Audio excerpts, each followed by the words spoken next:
మహబూబాబాద్ జిల్లా డోర్నకల్ నియోజకవర్గంలో బీఆర్ఎస్ పార్టీకి రాజీనామాల పర్వం కొనసాగుతోంది. చిన్నగూడూరు జెడ్పీటీసీ మూల మురళీధర్ రెడ్డి పార్టీకి రాజీనామా చేయడంతో జిల్లాలో మరోసారి ఈ చర్చకు దారితీస్తుంది.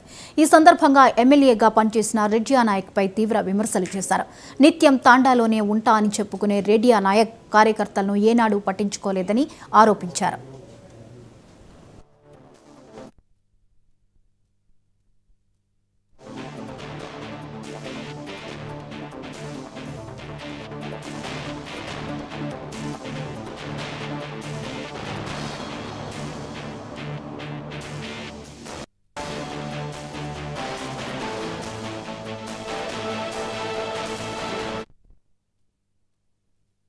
ఇక్కడ ఉన్నటువంటి స్థానిక ఎమ్మెల్యే మాలాంటి కార్యకర్తల్ని ఇబ్బంది పెట్టడం,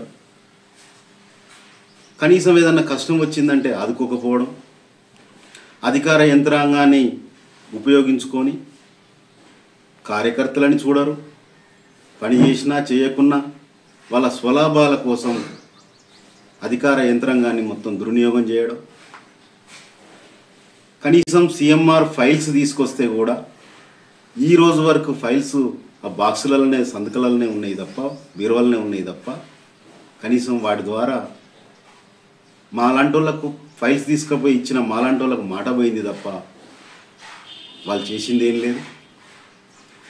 కార్యకర్తల్ని ఒక బానిసల లెక్క నేను ఇక్కడ కూర్చుంటేనే మీకు ముఖం తెలివి ఊర్లల్లో అని చెప్పిన వ్యక్తి ఇలా 53,000 మెజార్టీతోని ఓడిపోవడం జరిగింది. అది వారి విజ్ఞతకే వదిలిపెడుతున్నాం. ఇలా సర్పంచులు ఎంపీటీసీలు నిధులు లేక మీరు పట్టించుకోక వ్యవస్థల్ని చిన్నభిన్నం చేసి ఆగం చేస్తూ ఉంటే కార్యకర్తలంతా ఆర్థికంగా చితికిపోతా ఎందుకు లీడ్ తగ్గింది? ఈ కాన్స్టిట్యున్సీలో మీరు ఇంత ఘోర పరాభావం ఎందుకు చెందినారు? ముఖ్యంగా మీ గిరిజన సోదరులు, గిరిజన తండాలు, అక్కడ కొత్తగా ఎన్నికైనటువంటి సర్పంచులు ఎవరన్నా ఆర్థికంగా బలపడ్డరా? కనీసం 2 ఎకరాల భూమి అమ్ముకోవడానికి సిద్ధంగా ఉన్నారు. మనల్ని నమ్ముకున్న కార్యకర్తలు కావచ్చు, మనల్ని నమ్ముకున్న ప్రజలకు కావచ్చు న్యాయం చేయలేమని చెప్పేసి మేము బీఆర్ఎస్ పార్టీకి రాజీనామా చేయడానికి నిర్ణయించుకొని మా కార్యకర్తల సమక్షంలో, మా గ్రామస్తుల సమక్షంలో నిర్ణయం తీసుకొని ఇవాళ పత్రికా సోదరులకు, ప్రింట్ అండ్ ఎలక్ట్రానిక్ మీడియా సోదరుల తరఫున మేము ఇది తెలియపరుస్తున్నాం. ఏదేమైనా డోర్నకల్ కాన్స్టిట్యున్సీలో గతంలో ఉన్నటువంటి పెద్దలు రెడ్డి నాయక్ గారు కార్యకర్తలకు ఏనాడు కూడా ఒక భరోసా ఇచ్చే నాయకుడిగా ఉండలేదు. వారు పదే నేను తండలో ఉంటున్నా అనే వ్యక్తి.